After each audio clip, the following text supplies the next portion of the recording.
চিঠি পড়ব আনন্দধারার আসরে। শূন্যকে ভালোবাসো পাঠিয়েছেন গোপাল দাস, সিঙ্গুর জলাঘাটা, হুগলি থেকে। বিশ্ব মাঝে নিঃস্ব, নিম্নবিত্ত, সাধারণ, শূন্যতায় ভরপুর, জীবন জুড়ে অভাব অনটন, সাধারণ দিন যাপন, শূন্যতায় ভরা, শূন্যের ঘরা। প্রকৃতির সাথী ভালোবাসো শূন্যতাকে, আপন করে নাও, কাছে টেনে নাও। সকলেই ভালোবাসে সফলতা, পরিপূর্ণতা, কেউ তো ভালোবাসে না নির্মম ব্যর্থতা। তাই শূন্যতাকে সাজিয়ে তোলো নিজের মতো করে, ভরিয়ে তোলো পূর্ণতায়। তবে না তুমি ভালোবাসো মন, হৃদয়, আসল জীবন, প্রকৃত সফল মানুষ। পাঠিয়েছেন গোপাল দাস, সিঙ্গুর জলাঘাটা, হুগলি থেকে।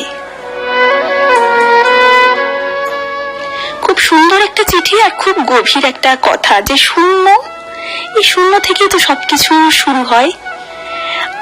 একটু আগে পৃথিবীর সঙ্গে আমাদের সম্পর্ক বলছিলাম, সেই পৃথিবীর সঙ্গে আমাদের যে সম্পর্ক, মাটির সঙ্গে যে শিকড়ের টান, তার আরেকটা গভীর দিক আছে।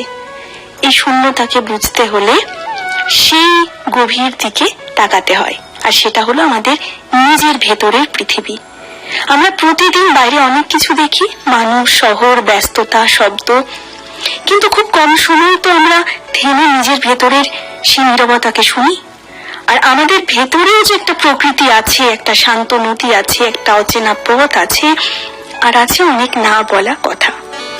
যখন আমরা একটু থেমে যাই, যখন মনকে একটু নিঃশ্বাস নিতে দিই, তখন সেই ভেতরের জায়গাটা ধীরে ধীরে খুলে যায়। সেখানে কোনো প্রতিযোগিতা নেই, কোনো পরিচয়ের বোঝা নেই, শুধু আছে নিজের সঙ্গে নিজের নীরব আলাপ।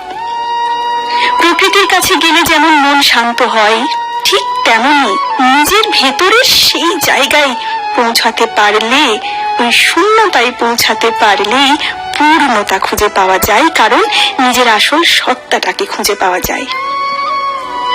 হয়তো সেই কারণে মাঝে মাঝে একটা হাওয়া, একটা গান, একটা বসন্তের ফুল হঠাৎ আমাদের মনকে ভেতরের দিকে নিয়ে যায়, যেখানে আমরা বুঝতে পারি যে সত্যিকারের শান্তি পাওয়া, সাফল্য বাইরে কোথাও নয়, সেটা আসলে আমাদের নিজের ভেতরে।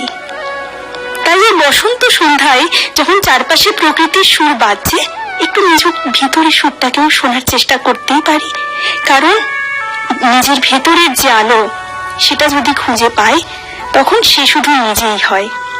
আর সেই আলো দিয়েই কিন্তু আমরা বাইরেটা আলো করি, শূন্যতার মাঝে পূর্ণতা।